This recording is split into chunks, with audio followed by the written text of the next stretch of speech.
All right. Welcome to the Straight Red Card. This is going to be the midweek review. But before we get to that, make sure you subscribe, like, share, hit the bell.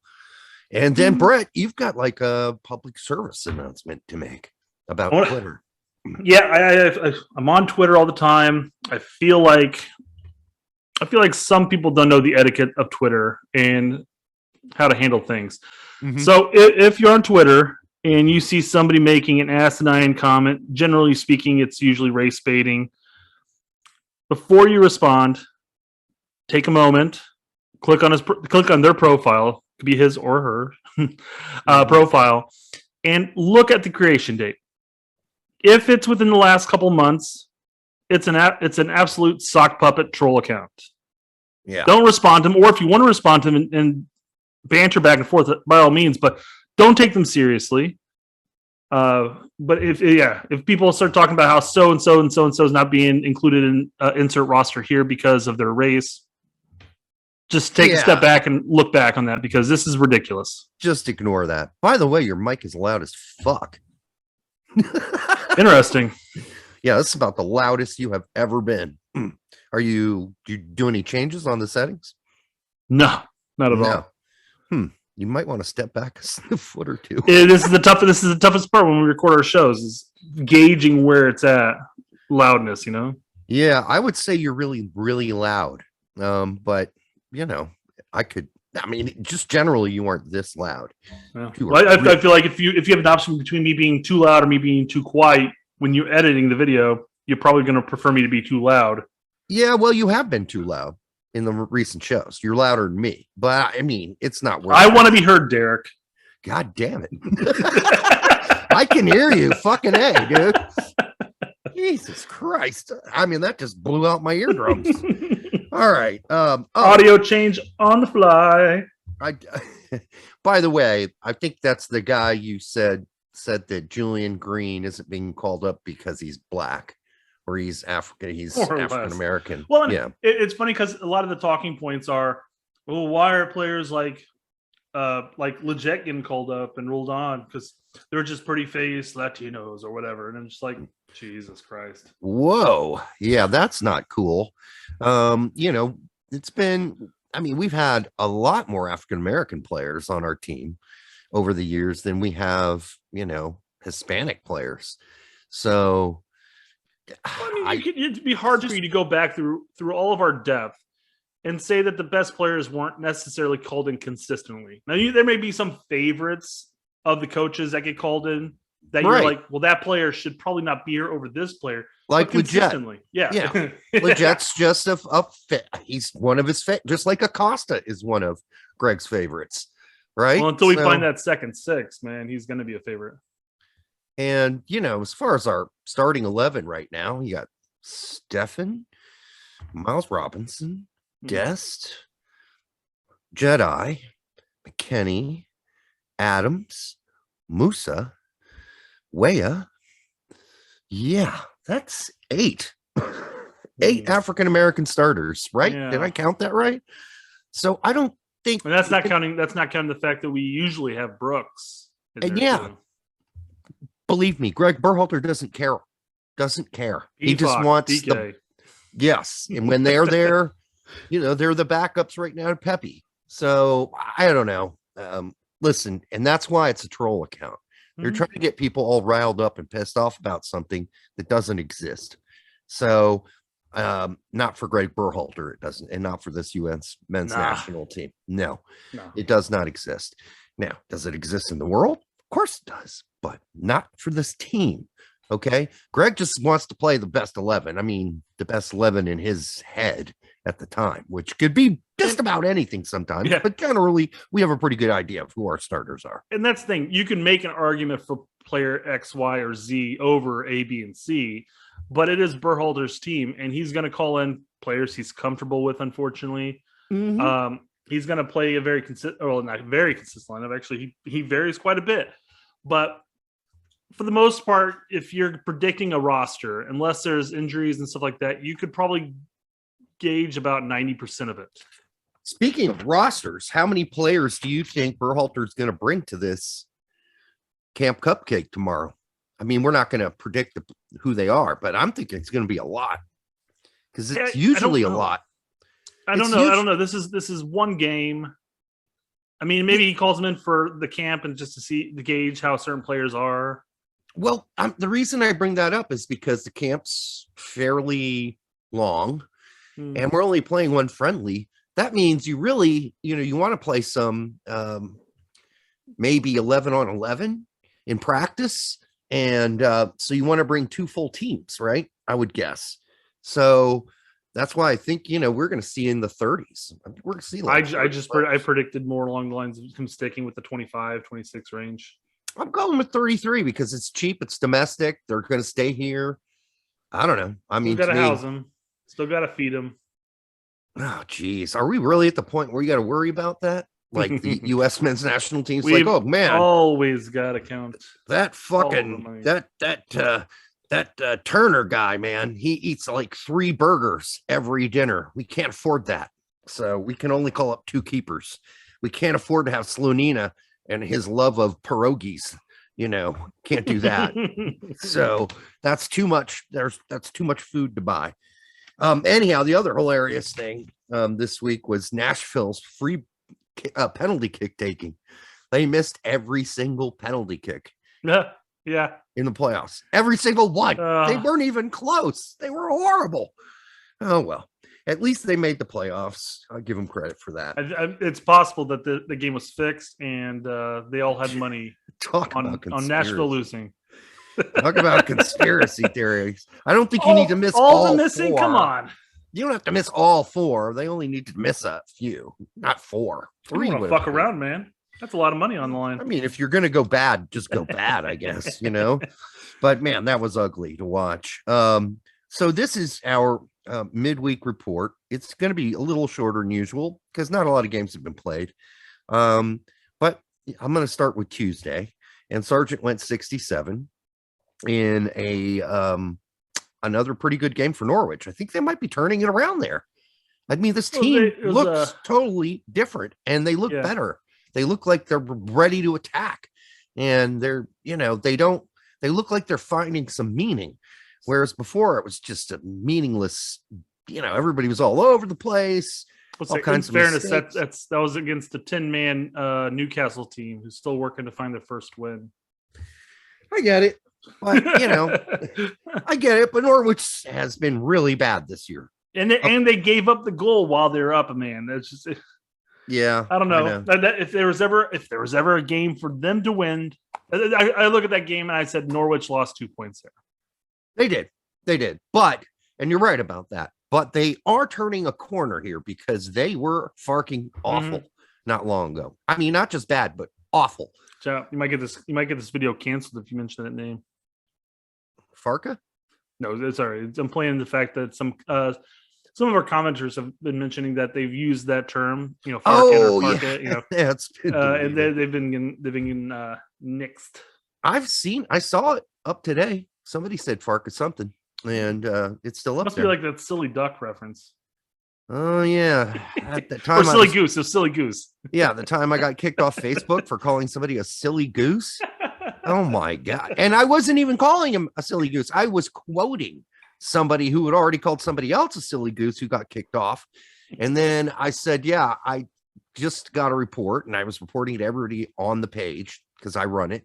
One of the administrators, hey, make sure you're really careful, even if you're kidding around. I just had somebody kicked off this page because they called someone a silly goose. And then they kicked me off. What the fuck? All right. No. In the end, I guess a draw is better than a loss, but still, Norwich should have came away with 3.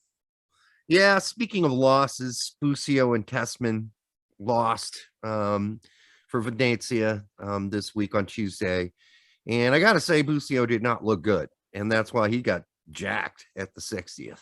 They're like, nah, you're out. Giving you the hook, buddy. He had a really bad game, while on the other hand, Tessman had a pretty decent game.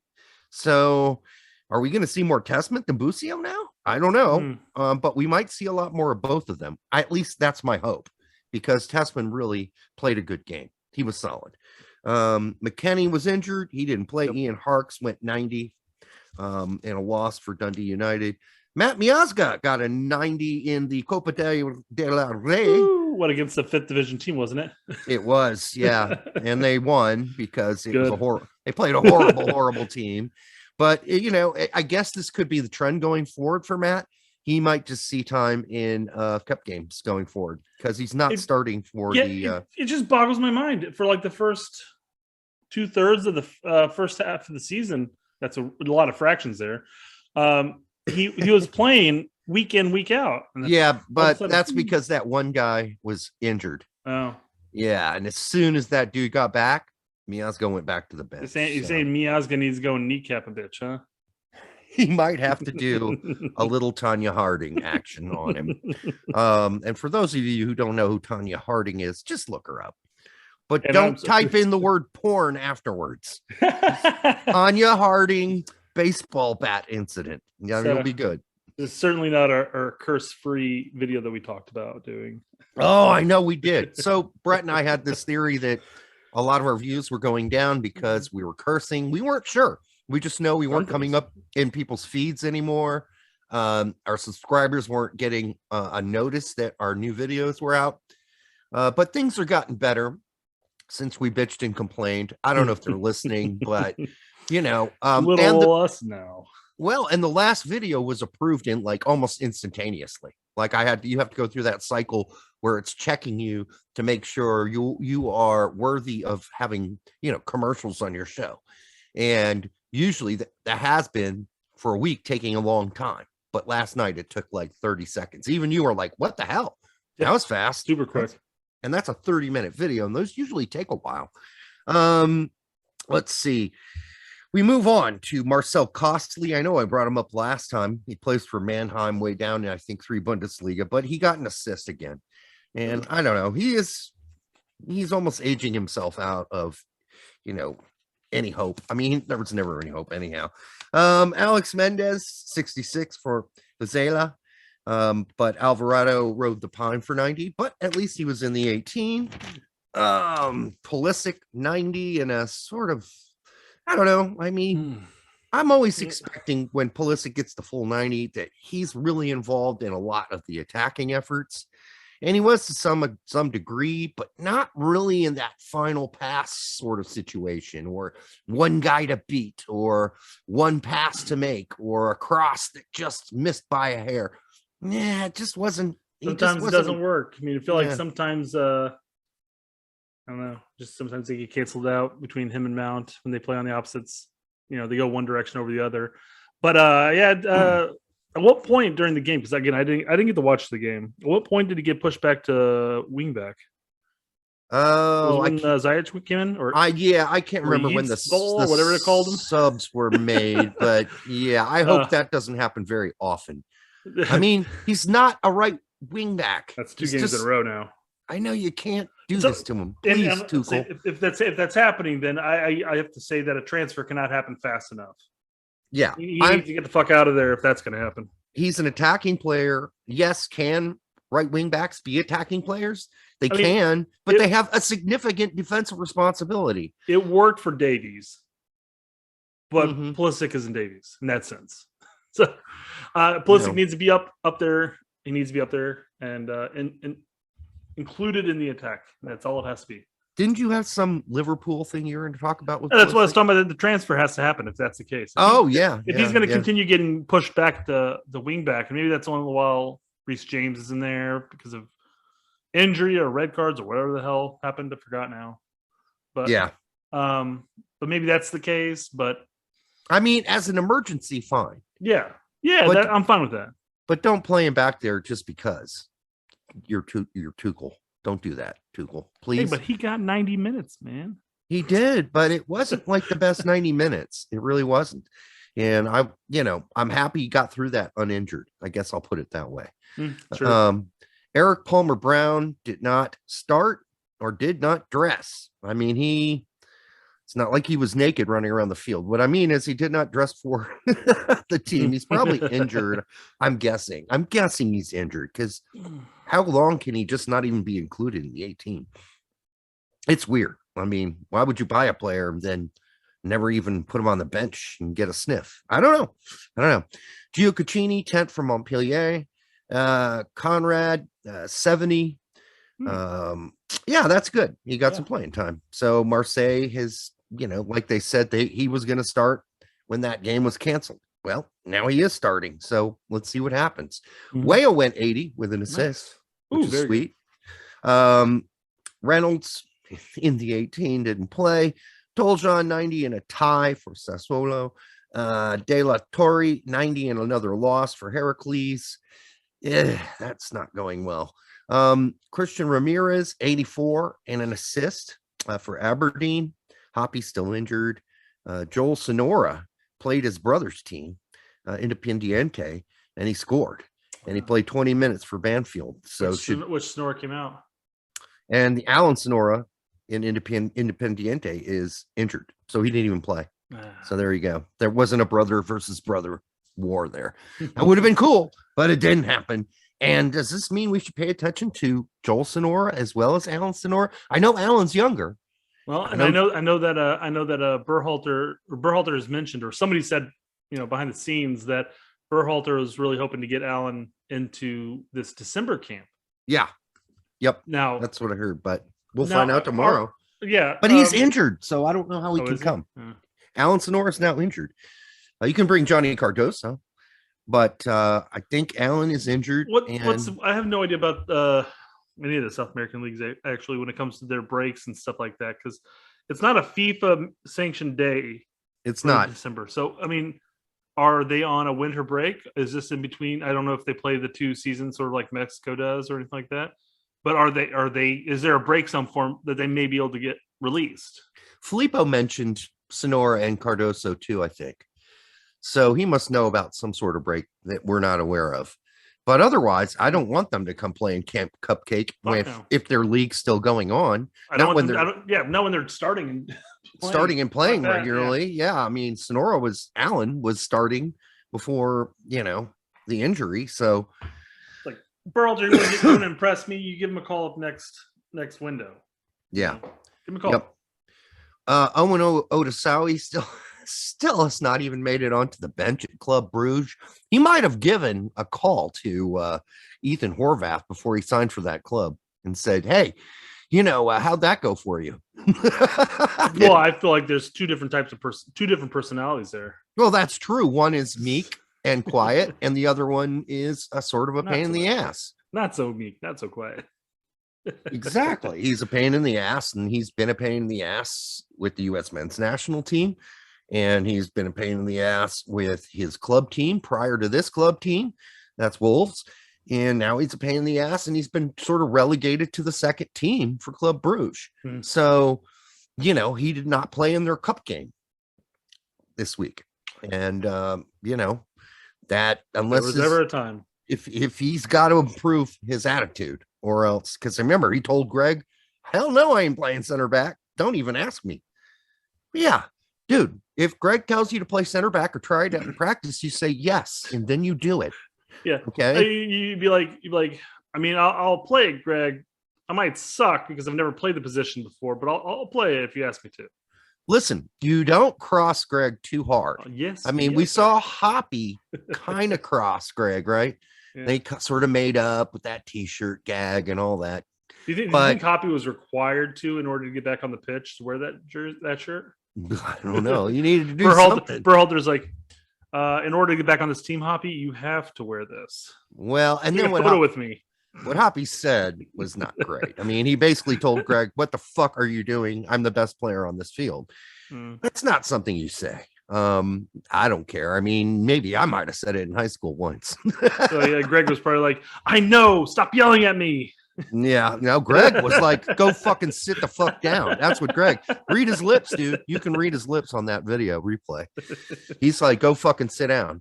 And so yeah, Otasawi, got to get that straight, dude. You do what the coach says, all right, and you eat it. Otherwise, you're going to become Dwayne Holmes. You want to be Dwayne Holmes, Derek. Huh? That came out so wrong. What? What'd I say? What I say? You do what the coach says, and you eat it. bro. I don't know. Just eat it. Honestly, when I hear eat it, I think eat it. Just Dun, dun, dun. Eat it. All right. Oh, that's a little Weird Al for some of you who don't know that. Weird Al Yankovic. Look it up. Eat it instead of beat it. Eat it. And then like I said, Otis Howie's got to pull it together or he's going to become Dwayne Holmes. Like Dwayne Holmes, although he, there are other reasons why Dwayne Holmes isn't going to get called up. But one of his problems was having a yelling match with Gregg Berhalter. That just can't happen in practice. You don't do that. Folarin Balogun, 90 minutes and a goal for Arsenal's U21s, as he usually does in the EFL Cup, which everybody plays sort of their backup people for that.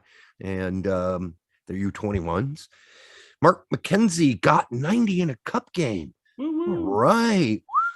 But guess what? Who he didn't replace? Lucimi. So he played next to Lucimi, which might be the best chance he's got, is playing right center back. So hopefully he did well. Unfortunately, they lost on PKs. He's right-footed. That might be beneficial. Yeah, that's true. But hasn't McKenzie played a lot of left center back? Yeah, absolutely, yes. That's what I thought. I thought he just feels more comfortable there. In fact, there was an interview done at one point, and they were asking what's the difference between left center back and right center back. And Zimmerman said, there's really, you wouldn't think there'd be a lot of difference, but there really is in comfort level. Like if you're used to being an RCB and they flop you to LCB, it changes how you envision the field and how you see the field. He's right. It does. It changes your window, your eye window. And that does change things. Because you can get really comfortable playing a certain way in a certain position. And then I remember when they threw me out on that left midfield sometimes on my team. And I'd be like, fuck, I don't like it out here. I got a good left foot, but I still don't like it out here. I know I can cut in and maybe I did do that once. I cut in, I hit a ball from outside the box, went in, scored a goal, but it felt uncomfortable. It felt uncomfortable the whole time. And then that's because I just never played left midfield. I played left three times my whole life. And I played on the left. So I played every single position, even goalie. I know you mentioned that. I played goalie too when I was 5. And I fucking hated it because we had a really good team and I never got to play. I had my favorite positions, especially even as a young adult and into adulthood. I was just sort of like, I'll play wherever. Fuck it. I was that 6-year-old, 5-year-old kid playing goalie who's so bored. They're like picking their nose back there. And they score on you like, what? Scratching their butt, and like swinging around the pole and getting stuck in the net and shit, just because I was so fucking bored. That was my son this last fall season, but there were no goalies. He was just playing defense and he's like swinging on the bars and getting his foot caught in the net. I'm like, dude, get out of the goal. Pay attention. That's why I could not coach him at this level. I'm like, no, stop, pull back. Yeah. Just let him be. Let it be. Just have fun. Pick that daisy. Go for it, buddy. Killing me. Yeah, there shouldn't be a daisy on that goddamn field. Anyhow, mowers, get to mowing the field. Jordan Siabatu, Mr. Pefok got a goal in a win finally for Young Boys. He played the full 90. And he's played the last 2 full 90s. So that's odd because he's usually the guy they rotate out of the forward positions, but he has not been rotated out lately. Excellent. And that's maybe because things aren't going well. Yeah. Tyler Boyd in the 18 for Rizespor. I bet you he's really thinking to himself right now, man, I should have stuck with New Zealand. Fuck. Thursday. CCV was injured for Celtic, so he didn't play, but it's not serious as I understand. Good. Also, Musah in the Copa del Rey against another very low level team, but he got an assist and a goal and went 90 and they won the game. Good. So good for Musah. Shaq Moore, 90 and a win for Tenerife, and Shashua is still injured. So no Samuel Shashua on this week. And that's going to do it for the weekend report. I do have to say though, Brett, Midweek report. Midweek report. Midweek report. All right. Yeah, I saw the commercial for Annie. that's on TV now before the Monday Night Football, and it features Harry Connick Jr. Bald Harry Connick Jr. I guess he's the Daddy Warbucks character. Yep. And I guess the Daddy Warbucks character has to be bald. Are they really remaking that again? Oh yeah. I mean, Andy, they remade it. Then they remade it with Jamie Foxx and crew, and then they're making it again. I think this is like a theatrical reproduction. It's in Indianapolis. Oh. Yeah, they're touring. It's the Annie. Gotcha. Okay. Yeah, I don't think it's another fucking. So it's a play. It's a play, not a movie. Yes, it's a play. Okay. My bad. Okay. Yeah. You throw me for a loop there. I was like, God damn, how many times do they have to remake that movie? Yeah. I mean, we all know the fucking story by now. All right. It's Little Orphan Annie, and shit all ends up working out in the end, even though it looks dire sometimes. It's a shame the rest of the orphans didn't have it so lucky, though. Yeah, no, they all got left behind. And then, yeah. But Annie visited them, Oh, that's nice. and said, "Hey, Give him some candy bars. how are you guys doing?" Like shit. It's Here's a shit Mars living here. bar. At least Mars has some substantial stuff in it. Not like that fucking Milky Way we talked about. Fuck that Milky before. Way. Or Three Musketeers, you mean? Oh, 3 milk. Yeah, at No, least. Milky Way is just caramel chocolate and some nougat. And nougat. Yeah. But at least it's got caramel. Yeah. Whereas Musketeers just fluff. It's just fluff. It floats away. That's what the commercials tell you. Better catch it before it flies away. And until they sponsor this show, we're going to continue to give Three Musketeers a bad fucking rep. Yep. All right. So you want to change that? Money. Who owns them? Hershey? No. Probably some gigantic conglomerate I don't think anybody wants to own them. that owns. Yeah, no, they're the same company that owns Snickers. Who owns Snickers? Mars. Okay, yeah, they're a major, massive. They own so much shit you wouldn't even believe it. Yeah, they own the Wonka bar. They do fucking dog food. All right, the same company that makes Mars bars makes dog food, and they are a massive horizontal monopoly. They're not a vertical monopoly. We own everything. They own everything across a certain different industries, but they own everything. They got their toes dipped in all markets. But yeah, they're not a monopoly on chocolate, but they're a monopoly not in the sense that they own something in every media. They own papers, they own radio stations, they own chocolate bars, dog food, you name it. They own something of it. All right, so that's going to do it for this show. Hate to end it on that negative sentiment, but hey, that's where things are right now. Where are you, Musketeers? Where are you, Teddy Roosevelt, when we need you? Until the next time on the Straight Red Card, good night.